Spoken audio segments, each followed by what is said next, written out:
Welcome to Salvaterra Pottery's channel, where we show you how we create pottery from our production studio and gallery located in Weaverville, North Carolina. Today I am making teapots, and so I don't make many of these. I've just started getting into them with my crystalline glaze, and I'm really enjoying them. I used to say I won't make teapots because there's too many steps, but once you get into more complicated shapes, you're like, it's not that bad. So the first step is getting your main piece, your base going. So I'm using 2 pounds of clay. So let's get started with that.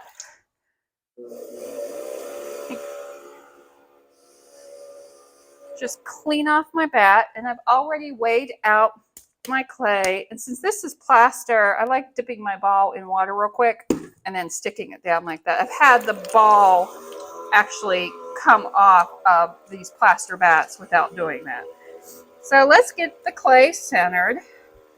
And you know, I've tried making bigger teapots, and I've made bigger teapots, and it's just kind of impractical. Like 2 pounds is just right, I think, for a beautiful teapot. And I will show you at the end one of the teapots that has come out of the crystalline glaze firing just this week. So okay, so here I go. I've got my clay nice and centered, and we're going to go down and put a hole down to almost the bottom and then across. And I'm going to test and see. Yep, way too thick. I can tell just by watching the needle tool go in the bottom. I like about 1/4 inch or a little less on the bottom, and I'm actually going to throw a pedestal for this to set on. Yeah, I'm liking that right there. So this is about how much, you can see it's about 1/4 inch, how thick the bottom is going to be. So anyway, I'm going to throw a pedestal, and this is going to set on top of the pedestal. It's going to be all pieced together like that. It just gives it a beautiful lift. And at the end of the video, you'll get to see what I'm talking about. Okay, so I've got my bottom established, and we're going to start our first pull. And it's just like any other cylinder. And up we go.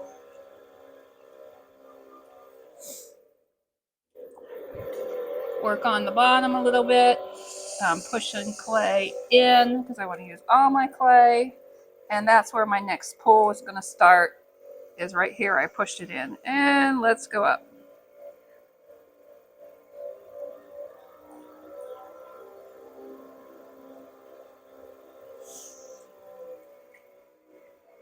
And I'm going to push in again. I'd like it to have a nice, elegant shape. So I'd like the bottom to be small, and then when it pooches out, it just makes it even a more aggressive shape. So here we go. We're going to start pooching this piece out. And all I'm doing is pushing out with this hand and guiding the clay up with the exterior hand. All right. So we're starting to get our shape. So I used to never use ribs. I did when I was in school. And then I really got out of the habit of using ribs, and I've rediscovered them over the last year, and I have found that some of the things I was struggling with throwing, and I've just colored that in, just straight in. So anyway, some of the things I was struggling throwing, I really just needed to use a rib because I needed more than just, you know, the surface of a finger to go against. I needed more, you know, like a wider piece, because when I'm working up here, it changes the shape of this on the bottom some. And so if I have a more surface area that I am throwing against, it really helps. Okay, so I've got a little bit of a hump here. I want to use this clay. So I'm going to go ahead Here we go. All right, so I'm starting to pull my rib out, and it helps me smooth out the surface of the piece. It also really just helps me define that shape. So I generally like the throw rings on my pieces, but with crystalline, it's better to have your piece pretty darn smooth because it already has enough visual interest in it from all the crystals that bloom in the piece.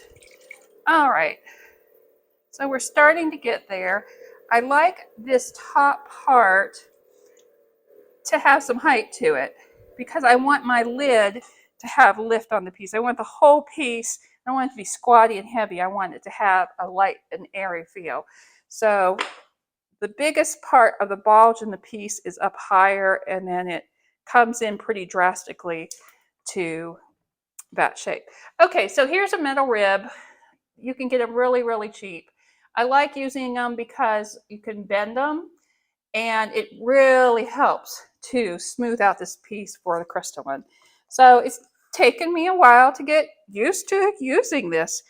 I never used metal ribs in school. We just used wooden ones.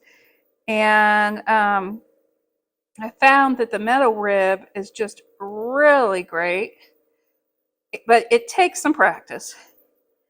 And you can see how it has really smoothed out that beautiful little shape. So I'm going to go over it one more time. It's pretty doggone smooth, but I think I'm just going to make it a little bit more poochy on the top.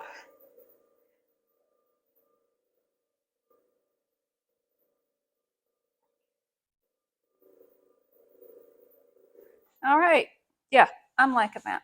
So like I said, I'm going to throw a pedestal for this bottom. So I'm just going to take off a little extra clay here because I want it to come in pretty sharply.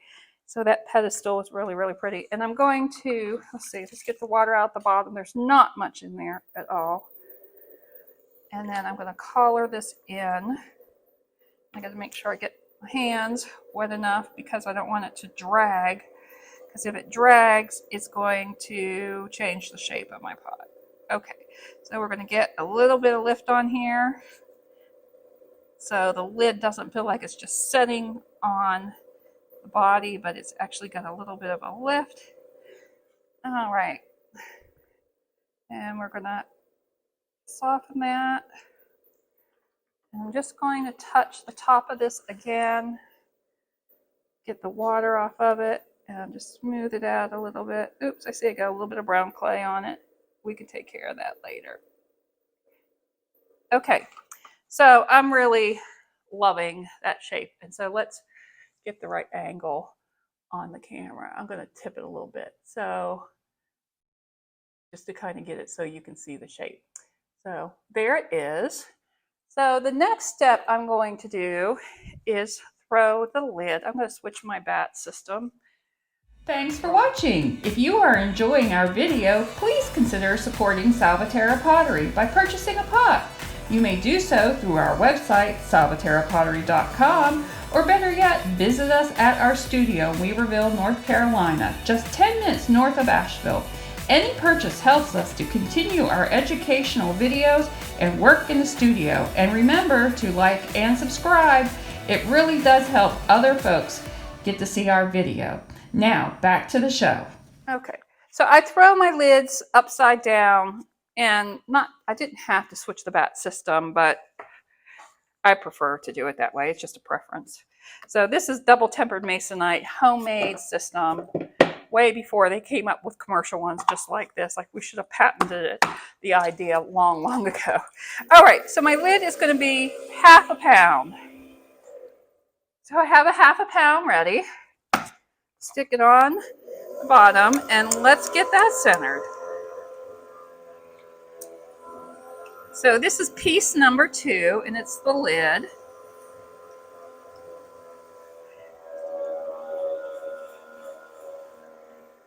And I like to get everything nice and centered. All right, so you've seen me throw lids before if you've watched my channel.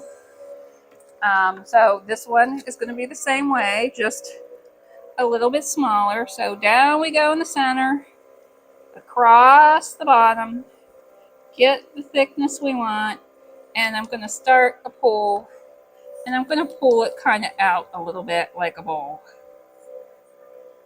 And push the clay back in because I want to use that clay, and pull it back out. And I'm thinking, you know, at this point, I've got to turn this in because I lay the clay on top of itself to get the lid the way I want it.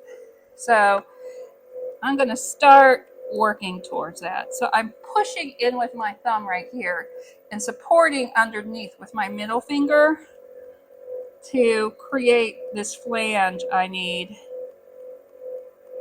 for this teapot. Okay, so it's still not completely touching itself, like overlapping on it, but I'm going to do it right now. I'm just slowly pushing it.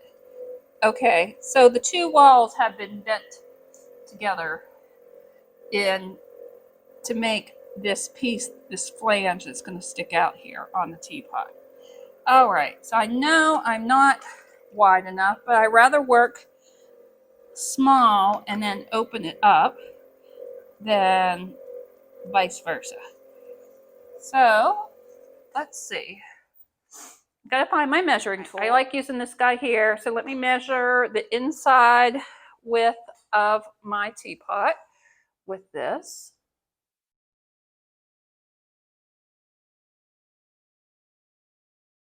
Okay, I've got it. So it's about that wide.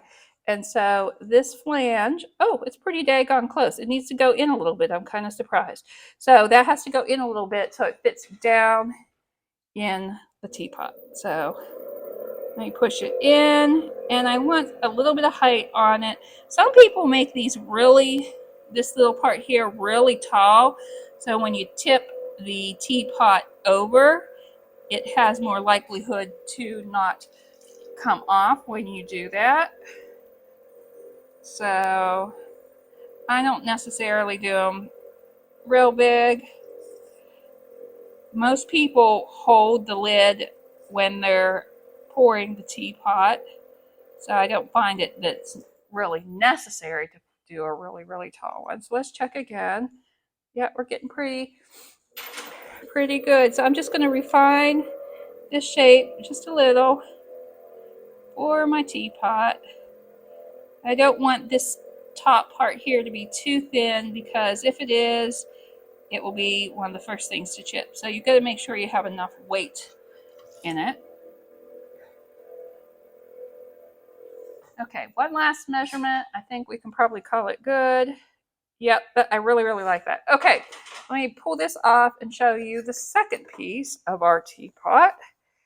So this is the lid, and tomorrow or the next day when it stiffens up, I will flip it over, trim off the top, and put its little handle on it. I do a curly Q handle. So actually the lid is like, this is the lid this way, but I throw it upside down. So that's the lid for the piece. Okay, so the next piece we have to do is the spout.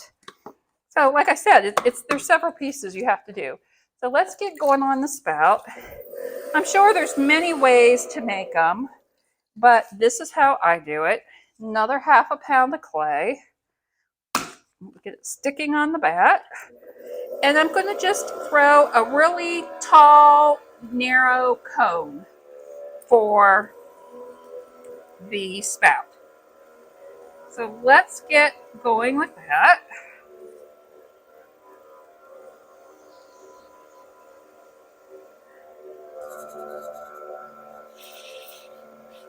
And I want to get it nice and centered. And a lot of this gets cut off at an angle because, you know, that's just how it has to be for a teapot. So here we go. I still don't feel like I have that perfectly centered, but we'll go ahead and go for it. All right, so all the way down to the bottom, clear to the bottom of the bat. And like I said, it's just a nice, tall cylinder. So let's get going on that. And I can make a pretty decent size cylinder with a 1/2 pound of clay. And I've got a lot of weight on that bottom.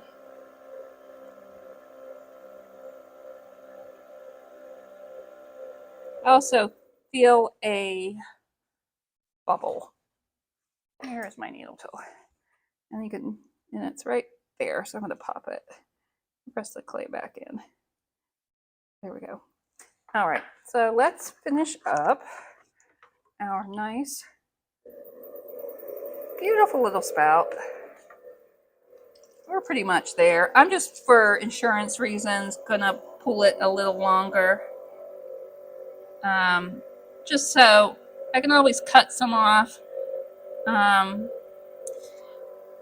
But you can't add it back on. I guess you could if you wanted to hand build it, but I'm not going to do it. So the shape I like is for it to kind of go like that.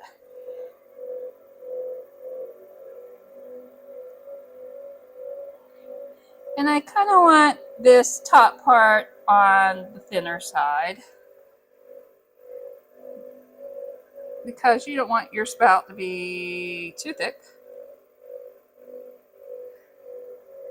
All right, let me get my metal rib to smooth it down just real quick.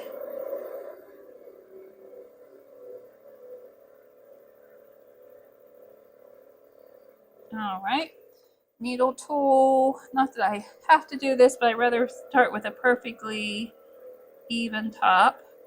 So I am going to even off my top. There we go. And I think I'm going to pull it a little bit more and round it. All right. So tomorrow when I put this together, I will show you how I do this spout, because you're probably wondering, well, how do you get a spout out of this? And you know, it takes a little doing, it takes a little time. I actually pull part of the spout where the pour occurs. So let's underwire this. Okay, so now we have 3 pieces. We have our body, our lid, and our spout. So the last piece I'm going to make is the little pedestal, because I want the piece to have lift. Of course, it doesn't have to have a little pedestal. This is kind of the way I like my little teapots to look. So I'm going to measure the base of the teapot I just threw, because the teapot is going to sit on top of this little pedestal. And I'm going to piece it together and put the pedestal on there. It's this width. Tomorrow when I put all the other pieces together. Okay, so here we go.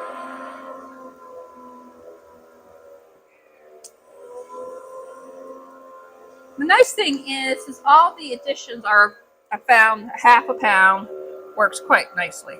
So, you know, it's easy to remember. Okay, so you kind of pick a width that you want your base to be.